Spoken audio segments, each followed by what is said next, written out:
Howdy. To those of you watching right now, you might be wondering, Runestone? What's this? Chugcratic seminar? What? Well, if you don't know, I'm currently on a podcast hosted by fellow YouTuber Kit Catastrophe, whose videos you should check out, by the way. It's called the Chugcratic Seminar, held roughly in the middle of each month. Basically, Kit, myself, as well as online personas ID Armed and DefinitelyNotChar, discuss various Transformers topics. It actually started as a couple of live streams discussing Hasbro's live streams and their product reveals. As far as our live streams go, I think we've moved past that. However, since new toys can still be fun talking points, we've tossed around the idea of doing non-live recordings that can be posted on YouTube not long after. These can show up on either mine or Kit's channels, depending on who's available to do them. Joining me for this first session is someone whom we refer to as the Dean of Fabrication. DefinitelyNotChar. Pleasure to be here, Rune. Making my debut on your channel. Yes, it is I, DefinitelyNotChar, the Chug hater himself. Well, you know what? Since, like you say, you are sort of new to my channel, why don't you start by telling us a little bit about yourself and what you do? Well, I'm not really a YouTuber per se. What I mostly do online is making 3D models. I'm trying to get into making parts for Transformers figures. You can find me on Cults 3D under NotChar Designs. I'm working towards being able to make my own Transformers figures, but I'm not quite there yet. As far as on the podcast, I'm generally the more cynical of perspectives.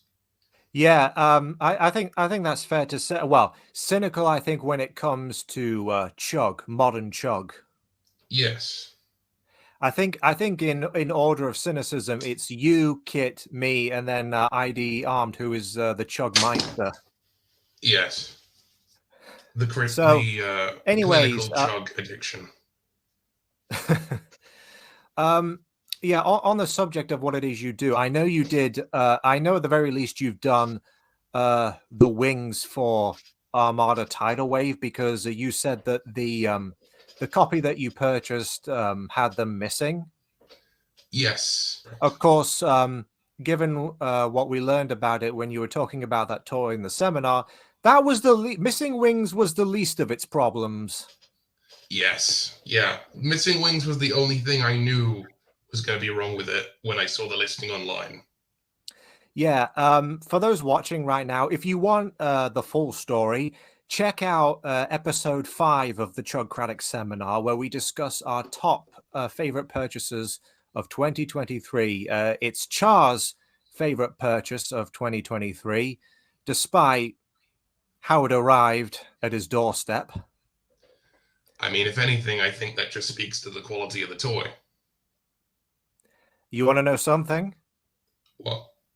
Guess who also has Tidal Wave now? I'm gonna assume it's you. You bet. Oh. I've actually had him for a few months now. And how do you feel about the toy? And I hate it. That I didn't get this figure sooner, because it is brilliant. I told you. I'm so glad. Oh boy, it is amazing. When I'll get around to reviewing it, I don't know. But anyway, I think that's enough stalling for now. I think we should head down to the main topic of this mini-sode, as it were. So let's see, as it's my first time doing this, let's see if this works. Okay, so here's the PowerPoint now. So basically, the figures we're going to be talking about, the figures that have been revealed in the last 2 weeks. The funny thing is, Hasbro had a live stream yesterday on the 7th of March, and in terms of stuff that hadn't been revealed prior, there was a grand total of one figure. And furthermore, this figure is a redeco. That being Studio Series 86 Blaster with Eject. So, how are we feeling about this one? Well, it's going to be a definite skip from me because I already have Kingdom Blaster.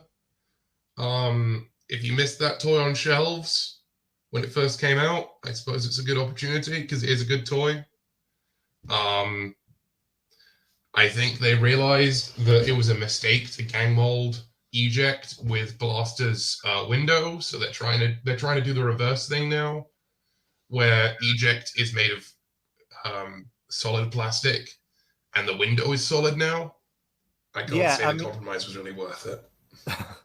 Well, I mean, like, I currently own the Kingdom version. I don't know whether I'd sell that and buy this one instead. The thing I noticed when watching that live stream is that they did bring up exactly what you said just now. The fact that, they acknowledged the fact that, Eject was previously translucent and now he's opaque. And, I just noticed they said, well, one of the designers said, the translucent plastic is cool and all, translucent blue energon and all that, but the opaque is where it's all that. And I'm like, you knew it was a mistake. Yeah. It's like they're really trying to salvage that Kingdom Eject right there. I mean, from the designer's perspective, I suppose it's understandable because the only other way you could have done it is if you had made like Ejector, I don't know, if you would cast like Eject out of the plastic from any other part of the toy and just painted it entirely blue, which would have been also problematic. Well, yeah, because of paint chipping off and whatnot. Paint chipping and, the paint budget, because, please understand the budget. One of our recurring catchphrases on the seminar.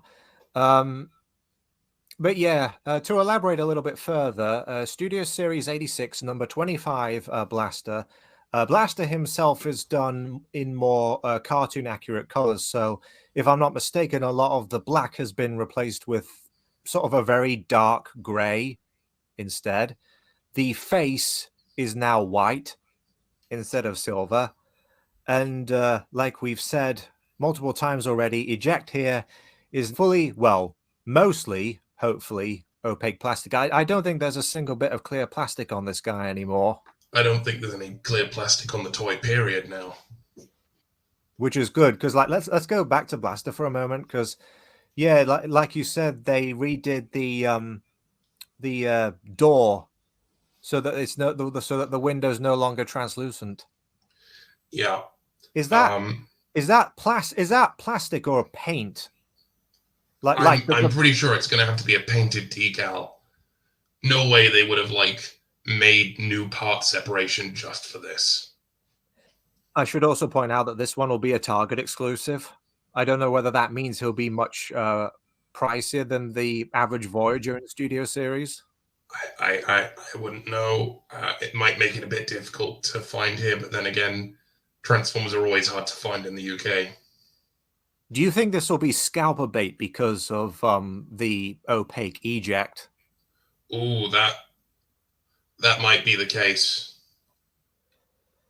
I don't think we're going to be having another Netflix Soundwave situation, though.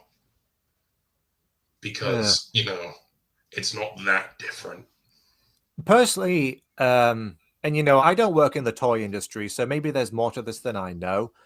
But I personally feel that there was a bit of a missed opportunity for this one, in that he should have come with both of his humanoid cassette partners, Eject and Rewind, because now that this has happened, people are presumably going to be wanting an opaque Rewind, and my question is, how would they get it out? Well, I think the problem you have is if you had included that, then the way the toy appears to be made, you would have had to cast additional parts that wouldn't have any use, because eject/rewind comes on the same sprue as the chest piece, and I think the eyes. That's why they're made of the same plastic. So if you had made, say, a new eject or rewind, whichever, I forget, you would have to cast those parts alongside it unless you made a special insert for the mold, which would also be quite pricey. This is why I'm not in the toy industry, folks. I know squat about a lot of these things. Well, lucky for you, I have a degree in engineering, so I know a little bit about this. Yeah, that's fair. Yeah, I still wonder how they get it out, though. Didn't Blaster have a repaint? Well, yeah, he did have twin cast, and that's already been done with the clear rewind. Oh yeah. So unless they do, because if I'm not mistaken, Blaster himself, there's actually been 2 versions of Blaster with alternate faces. Oh yes, they could do a Marvel version. That's the one I've seen people suggest. Yeah, they tend to, if I'm not mistaken, they tend to, when it comes to the Marvel inspired decos, because they've done this with Studio Series Grimlock, they tend to paint the parts that are theoretically black into this really dark blue. So is that the sort of thing they do with Blaster here, or was his colors different in the Marvel comic? I don't really know enough about the Marvel comic to know I could. But that probably would be what they would do. Actually, no. Yeah, it's like the black parts are like a really dark blue in the comic, it appears. So I guess, yeah, you'd have a very, very dark blue rewind. Oh, no, it looked too much like Eject. Ugh. You know what? Actually, come to think of it, hasn't there been like a listing for a Core Class 86 Steeljaw? I haven't seen that, but maybe. I mean, even if there is, that's the only that's the only possible way they'd sell him. Because I mean, how they justify the price considering the Eject rewind mode is smaller than the typical Core Class figure, isn't it? I was thinking they sold the old. They sold the old. They sold the cassettes in. They sold the cassettes in Siege as 2-packs. Remember, they sold them as Micromasters. Oh yeah. So you could sell them. That could be the way they do it. Perhaps. I guess I'll wait and see. Or maybe they'll just do like a battle damage blaster for Studio Series, and then it'll come with a rewind. Oh yeah. You know that'd be something they do, or are likely to do anyway. Maybe. I mean, Blaster didn't die in the movie, though. Well, no, I know, but I just don't know how else they get rewind out, to be honest. But anyway, I think we've dwelled enough on Blaster and Eject. Let's move on to slide number 4, which is now we're moving on to the 2-packs. Well, I guess a 3-pack and a 2-pack regarding the Amazon exclusive subline surrounding the Mayhem Attack Squad. First off, we're starting with the 3-pack, and the first figure is a redeco of Siege Smashdown, one of the Battle Masters, into a character named Malleus Minotaurus, if I'm pronouncing that right. So, what are our thoughts on this little guy? I mean, it's inoffensive. I wasn't really interested in Smashdown when it came out. I'm not really interested in this either. Do you have any of the Battle Masters? I think I have one of the guys. I think I have Hot Rod's target master partner guy. I forgot his name. Isn't it like it's Firebolt, isn't it? Fire something, yeah. I mean, Firebolt, I Fire have them Flash. all. I have them all, and Smashdown's pretty cool. This one looks a bit bland, though, gotta say. But the thing about this figure is that apparently it is an homage to one of the hammers wielded by Solus Prime. Of course, they came up with some supposed backstory regarding this one, and there is one thing I will say about this. Considering that 2025, we're getting some toy line tied to the 13 primes. I wonder, like, is this supposed to be some sort of like build up to that? Do you reckon? I think it's more to do with the fact that this hammer was wielded by Breakdown in the Transformers Prime cartoon. Like, Yeah, pretty sure he had Solus Prime's hammer. No, wait, no, that was Ultra Magnus. Well, I mean, I think it was wielded by multiple characters in the cartoon. It was wielded by multiple characters, but I'm pretty sure Ultra Magnus was the main wielder. I'm not sure Breakdown ever actually used it. It's been a long time since I've watched Prime, though. I mean, with that in mind, is this even the right color for that? Because wasn't it gold? No. Yeah, it was gold or bronze. You see, like, one thing that I've been thinking about is that, like I said, there is this upcoming toy line regarding the 13 primes, and I a part of me would think they would perhaps release these minifigure accessories with all these exclusive figures, or the last few waves of Legacy United, so that by the time this new toy line comes out, there'd be a bunch of accessories to go with these new toys of the primes, thus making them potentially even more playable than they'd already be. True. Counterpoint. If they did make a Solus Prime and it didn't include the hammer, that would be pretty disappointing. Well, for people who wanted Solus Prime. Perhaps. But anyway, I think we shall move on to one of the larger figures in this 2-pack, that being Windsweeper, one of the 1988 Triggercons. We've had Crankcase, and now we have Windsweeper. And they've reimagined him as a target master who comes with partners Clean Sweep and Ozone. It seems that this is because that's because the figure is a retool of Legacy Evolution Needle Nose, and basically they've repainted those they basically repainted those target masters entirely in silver. I mean, it's a neat way of referencing the original gimmick without making any new tooling. I can't really fault them for it. I guess this provides more play value since the weapons have their own transformations, but I just don't really like how the figures are entirely silver. And this is coming from someone who usually pushes for more metallic or silver paint on figures. Not necessarily when it's the entire figure, though. I mean, it kind of makes sense when you think of them as just the weapons that he had on the toy originally. But if you were trying to make these like as individual toys, yeah, just being silver isn't very good.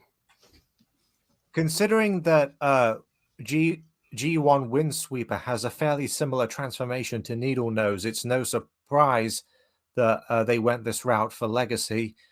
They retooled the head, or Windsweeper has a new head sculpt, and I think that's all that's been done with him, as far as I know. I mean, quite frankly, for a 3-pack exclusive, I think that's fair enough. Sure, they could have retooled the chest to maybe look more like the original toy, but, I mean, that's not that common these days, and not for a character like Windsweeper. Do you have Needle Nose? I do, yes. What do you think of it as a mold? It's okay. I mainly got it at TF Nation because like one of the stalls was doing a 2-for-1 deal, and I needed breakdown for Menasor. Fair enough. Yeah, I mean, I like the mold well enough. Although I will say that the jet mode, you know, flashbacks to Universe 2008 Silverbolt here. And I mean, granted, the transformation is a bit more involved in comparison, but still, most of that robot is stapled under the jet. Yeah, I mean, in fairness, that's how the original toy transformed. That's just the design.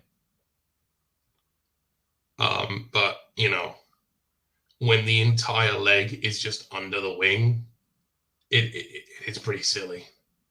Yeah, despite, of course, being available in multi-packs, presumably in years to come, they'll be available, like all these figures will be available separately at conventions and whatnot, like TF Nation, TFCon, or wherever.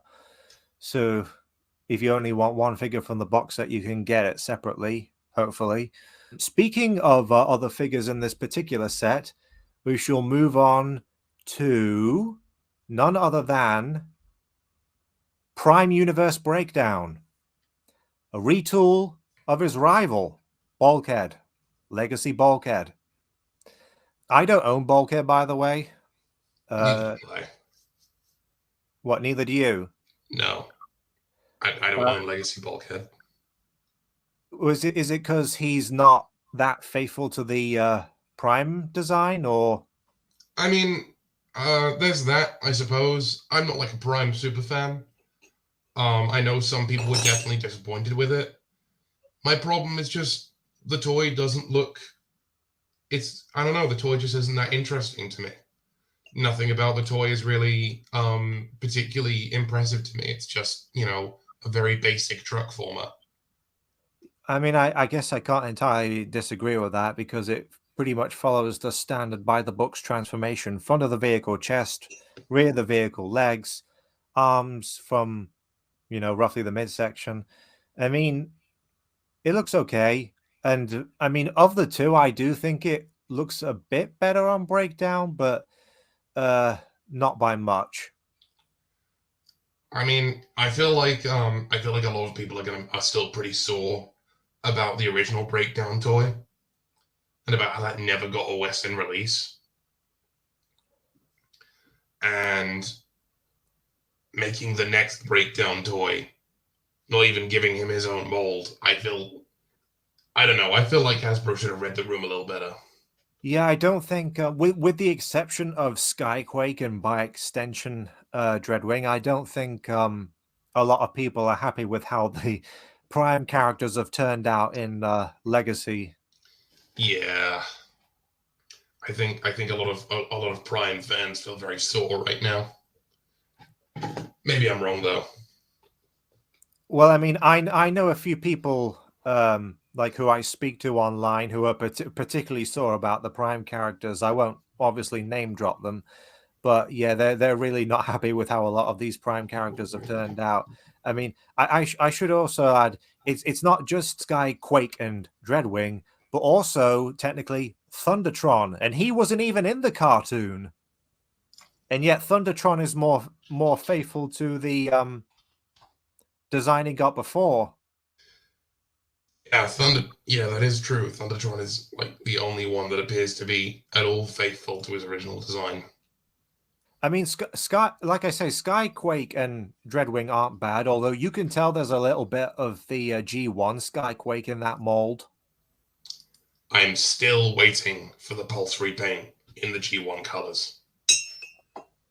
Yes, that eventually, way. I swear. Yeah, that way people will have a Skyquake that actually stays intact for years to come. Hopefully. No, we'll just get yellow in a week. Photo degeneration. But yeah, this particular pack, this 3-pack, is not one that is a particularly high on my want list. I'm sure a lot of people are looking forward to these multi-packs of the Mayhem Attack Squad. I just wonder whether perhaps they could have picked better characters for it. But then again, not all of them not all of these exclusives have been revealed, so we'll see.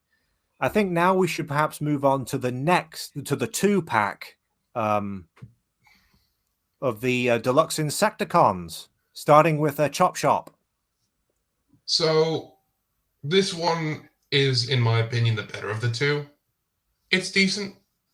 I mean, it's, Chop Shop and Scrap and Shrapnel transformed the same way, effectively.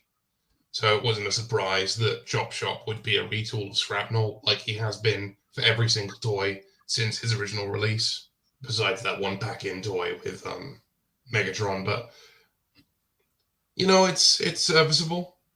Yeah, I mean, when you look at the original designs of the regular and Deluxe Insecticons, those that share similar alternate modes pretty much transform the exact same, well, perhaps not the exact same way, but in a similar way. So it's no surprise that they would go this route. They did so with Ransack from Kickback, which, by the way, hope you guys got that buzzworthy Bumblebee 4-pack, because now you'll have more Insecticons to add to your collection.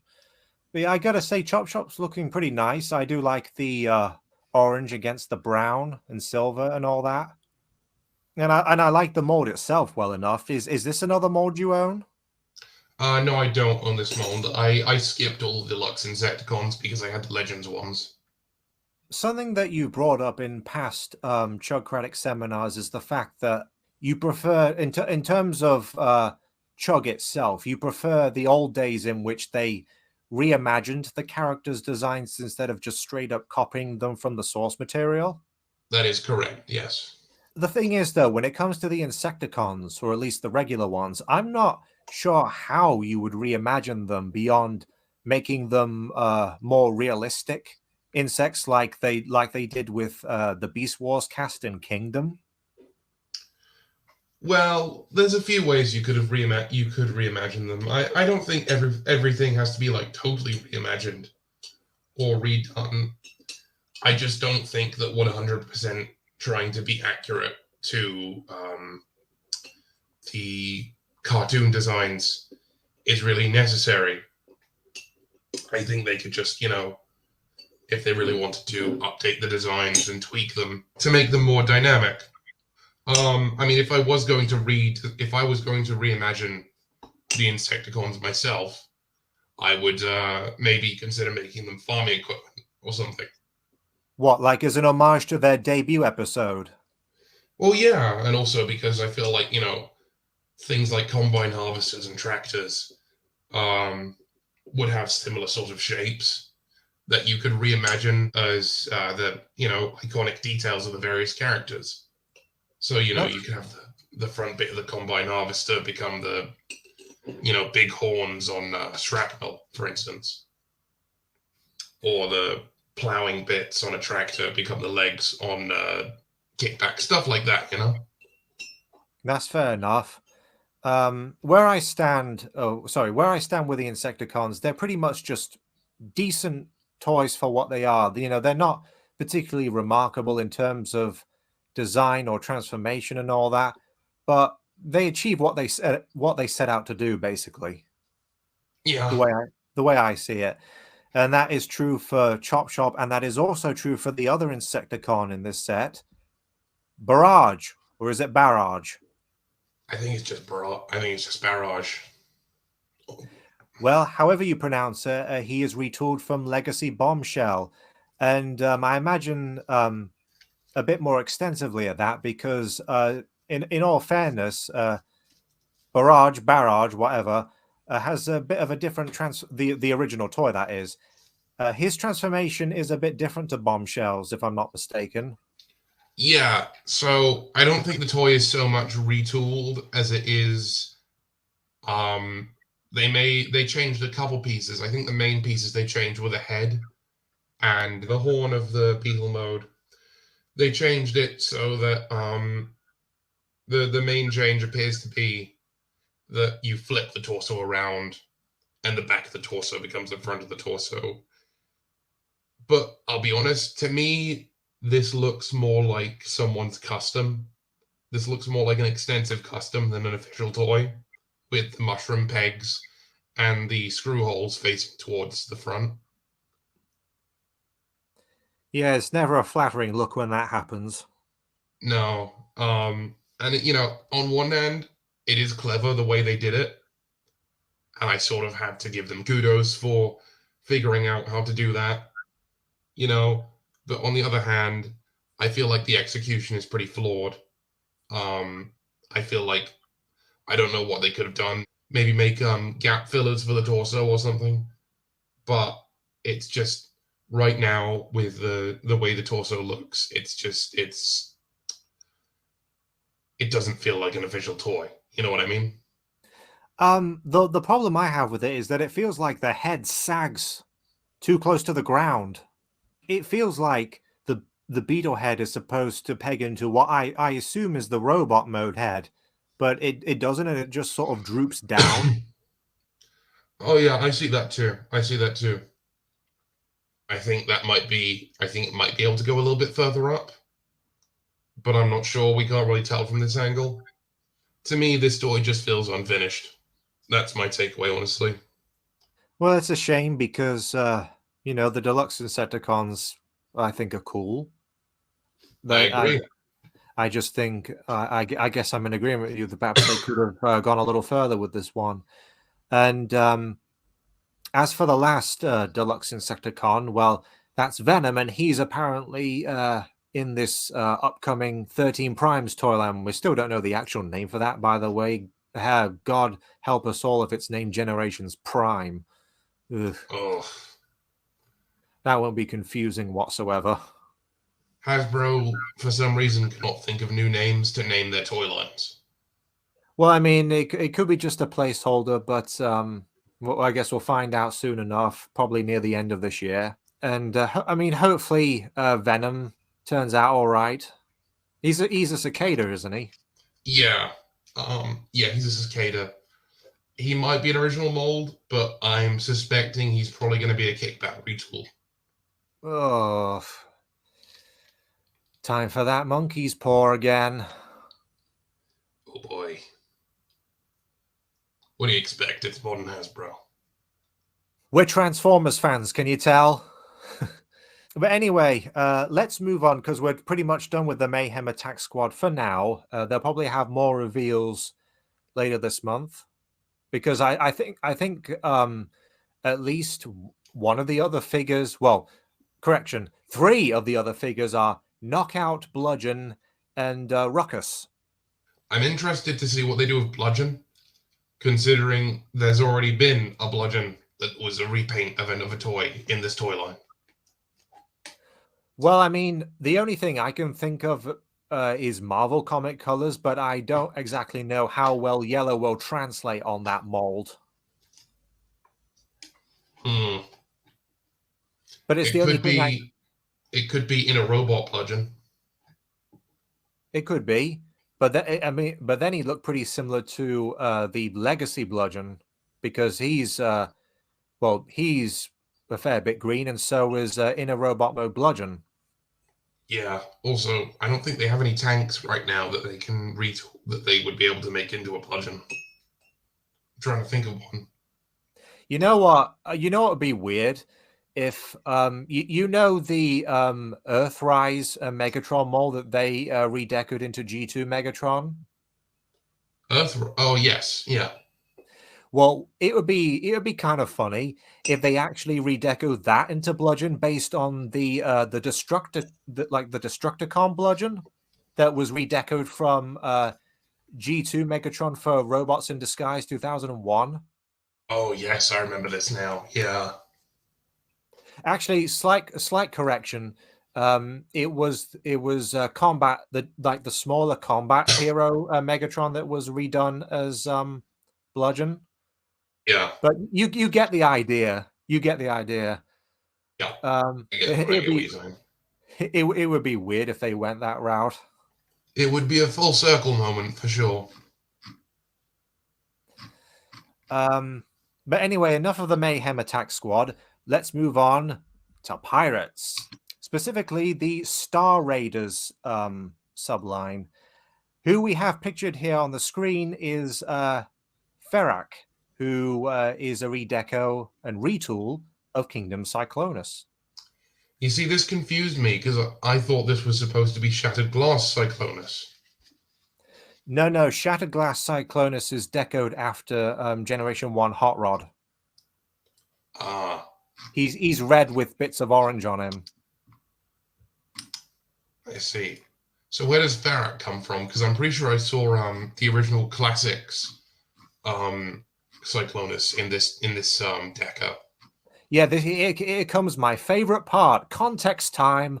So Ferak as a character is apparently based on some sort of background character from the Marvel comics, but in reference to that other Ferak toy you were talking about, it is a redeco of Universe 2008 Cyclonus with Nightstick, and it was featured in BotCon 2014's Pirates vs. Knights box set. So it's no surprise that when Ferak was announced for this subline, we expected him to be merely a redeco of Kingdom Cyclonus, but as it turns out, they retooled a fair bit on him. They've redone the wings, the head, the nose cone. Yes, the wings specifically have been redone to accommodate those twin missiles or whatever those weapons are supposed to be. Yeah, or blasters, or I suppose that they make sense as missiles, but it is interesting because one wonders why bother unless, for instance, the head, the wings, and the nose cone were all on the same sprue, and so you were making a new tooling for all those parts anyway. You might as well differentiate the toys, I guess. That's the only thing I can think of. Because something you have to remember with toys and toy collecting is one of the most expensive parts of making a new figure or toys in general is the tooling. The tooling and the manual labor, the two most expensive parts generally when it comes to toy manufacturing. So if you were going to make there would be no reason to make a new tooling for those parts unless you had to anyway because of the way the toy was set up. Anyway, that's my hypothesis. That's my hypothesis, at least. Well, you know what? It makes sense to me, and this is why we have you on these streams, Char. But yeah, I mean, any way you look at it, I think it is something of a surprise that they even bothered to retool Ferak at all. It is weird, and I think. Sorry, I just want to say what's on my mind. I think that taking the cynical route for a moment, I think the main reason that they retooled him is so that people would buy this at all. Because let's face it, Ferak isn't exactly a tier or recognized Transformers character, is he? No, I don't think people are going to be buying. I don't think there's very many Ferak super fans out there, and just on its own, I don't think the color scheme is particularly compelling. Yeah, I have Kingdom Cyclonus. It's a fantastic mold for what it's worth. Well, I think it is anyway. It is, but I don't really need it in strawberries and cream flavor, do I? Yeah. One other thing I do want to point out is that original Ferak toy from the BotCon box set, he still came with a redeco of Cyclonus's target master partner Nightstick into Tornado. And apparently they didn't feel the need to do the same with this guy. Did they make a target master for Kingdom Cyclonus? Well, what they did, I think, was they redecoed this for Generation Selects. They redecoed Kingdom Cyclonus in his darker like toy accurate colors, like it was the toy colors with the darker purple. And then he came with a redeco of one of the Siege Battle Masters as Nightstick. Yes, I remember this. I don't have that one. I have the original Kingdom version. Same. Though I will admit, I was tempted by that redeco. I'm a bit of a sucker for toy color schemes generally. Do you think that they will? Do you think that they'll redeco Cyclonus again, slightly for Studio Series in the near future? I wouldn't be surprised. That's all I'll say. I wouldn't be surprised. I mean, they released Kingdom Cyclonus alongside Studio Series Scourge. So the mindset at the time was probably, oh, well, they've done Cyclonus and Kingdom. We'll probably never see him in Studio Series. But it's been a few years now, so he'll probably show up in Studio Series 86 at some point. But anyway, enough of Ferrac. Let's move on to Lockdown from Oh boy. From Legacy Evolution Axel Grease. And I just want to say, called it. I'll be honest. I was disappointed by this. I was hoping it was going to be a retool of Chase, mainly because I like the Chase mold, but I don't think the color scheme is very cool. So I wanted an excuse to get Chase, but in a different color scheme. I mean, there's always the possibility that they could retool Rescue Bots Chase into like Cyberverse Lockdown, for example. Maybe. But whereas this one, it actually appears to be going for multiple lockdowns in one, because the head sculpt was very reminiscent of Revenge of the Fallen Lockdown, which is also the design they used for IDW's comics. Tweaked, but yeah. Meanwhile, the chest, I've heard some people say, is closer to animated Lockdown. And the transformation is very evocative of both, like I said, IDW Lockdown and Cyberverse Lockdown. So I don't really know what they were going for this one. Yeah, I mean, the head is spot on for ROTF Lockdown. But they might be trying to do multiple homages in one. You might be right. I mean, it doesn't particularly help that this capsule line, like all the figures in this line, have the Star Raiders prefix instead of the universe in which they're supposed to be from. I think that might have been intentional for this character. So they wouldn't have to worry about it. It's just Lockdown. Well, you think if like they market it as as a Lockdown from a specific universe, that would make fans unhappy because it's not like Lockdown as they remember. Maybe it's just they didn't want to be locked down to one Lockdown. I mean, I will say something in this. Well, I'll say a couple of things in this toy's defense. I've generally been a fan of Lockdown's color scheme, and you know, I've noticed the fact that animated Lockdown, his thing was replacing his own body parts with the upgrades from other Transformers, and since this is a retool of a Junkion, well, that's basically what this figure can do. That is true. However, I have seen people saying that they're quite disappointed that this will be the first short Lockdown. Yeah, because Lockdown is generally known for being slender and tall, isn't he? Yeah, especially since I think pretty much every toy, all two of them, the entire side of the car becomes the legs, and the inside of the torso folds out. Whereas on this toy, it's more of a traditional style of transformation. I have Axel Grease. I don't know about you. I don't have any of the recent Junkions. I don't know whether I'll be getting this one because I already own Axel Grease and I also own Robots in Disguise toe line from this mold. Technically, it's the Junk Heap version, but you know who it is. Yeah,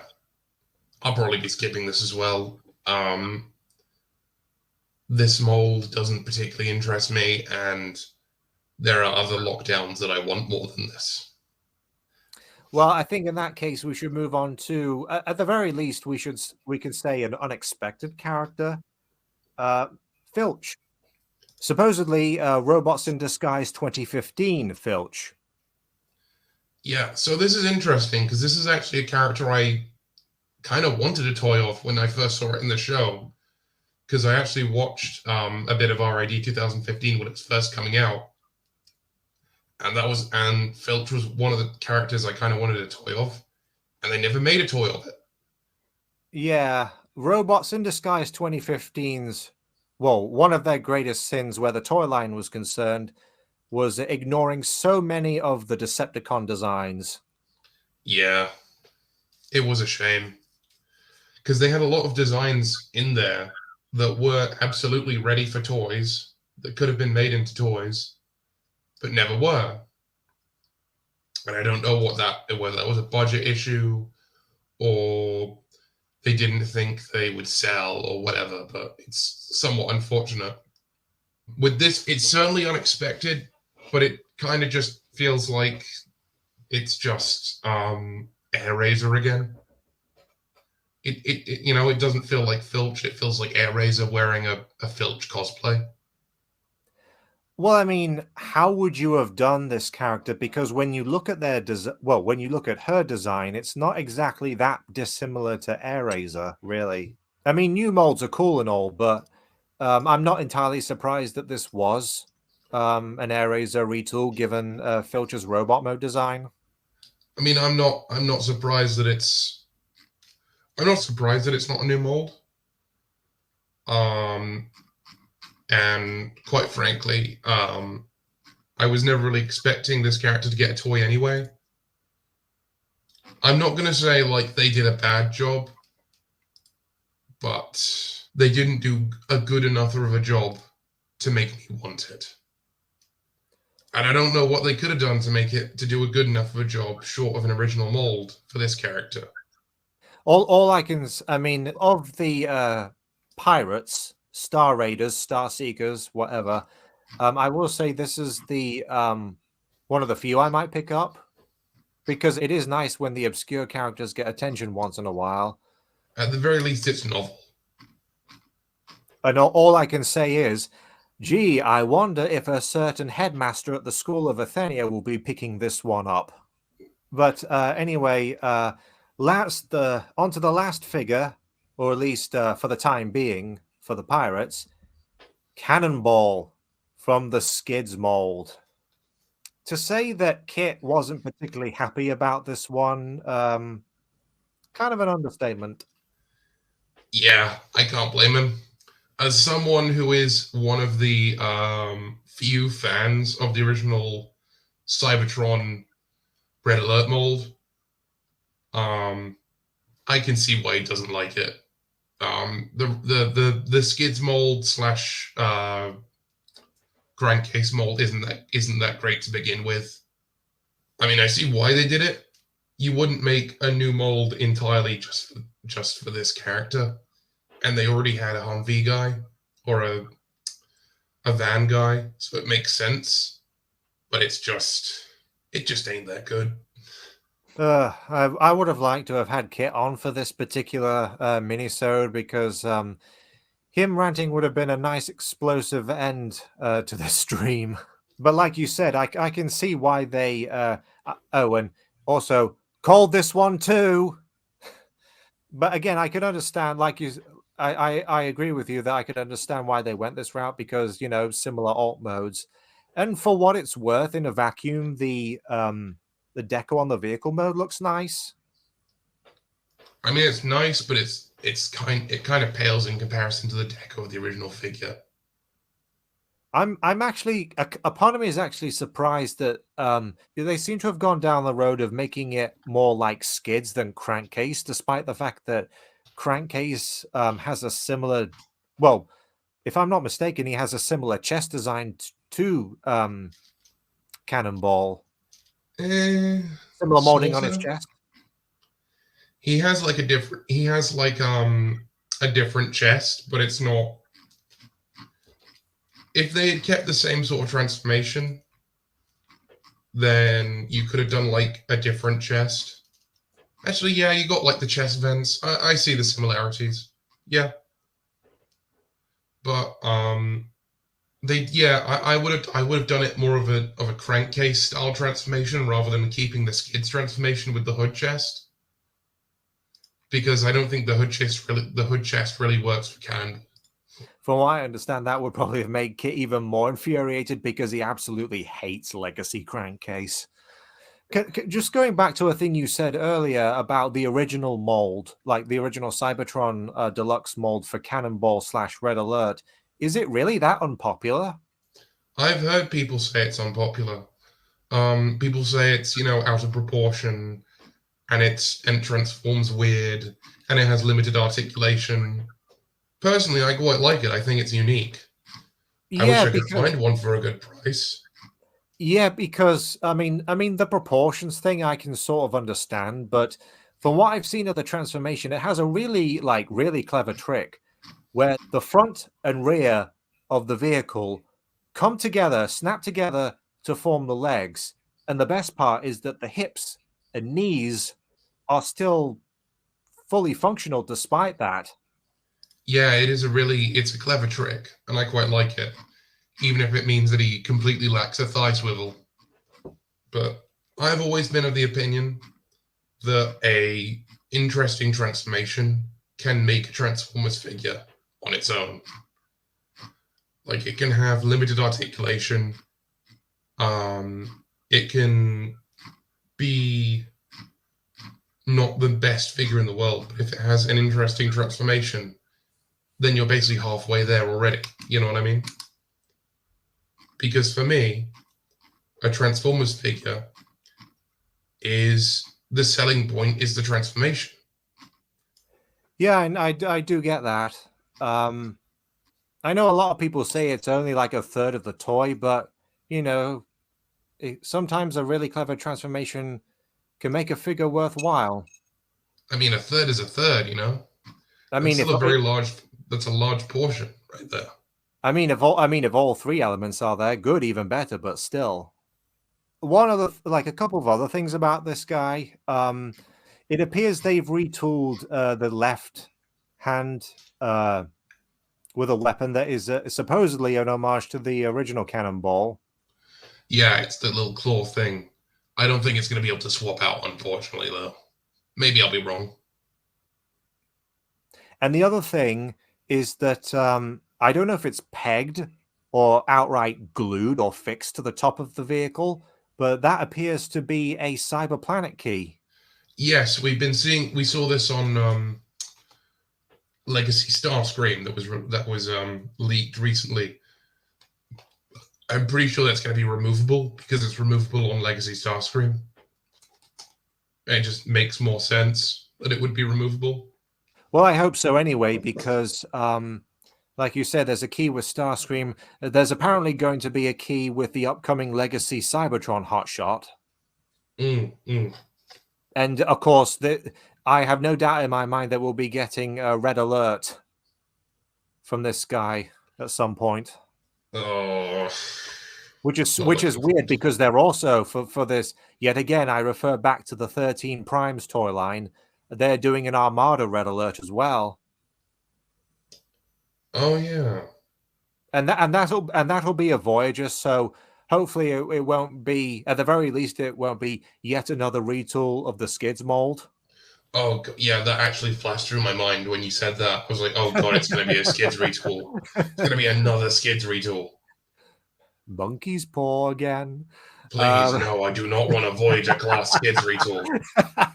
For the love of God. Oh boy. If someone does like artwork for the Chugcratic Seminar podcast, they should have like artwork of Kit Catastrophe with a literal monkey's paw on his desk. Head in hand in despair, the monkey's paw curls again. So I think that's the last figure to talk about in this mini stream. All I can say is regarding the this Star Seekers subline is that, like the Mayhem Attack Squad, we haven't seen all of its characters yet because they're apparently doing a leader class Thundertron. However, that'll work considering the current one out in Legacy is a Voyager. Maybe they'll do more weapons. Another one they're doing, I think, is Road Pig, which will presumably be from one of the other Junkions, Crash Bar. Road Pig was that motorcycle? Okay. Because because they did for the Velocitron collection, they did Road Rocket, which is one of the G2 laser cycles, and this will be the other one. Road Pig is the other one.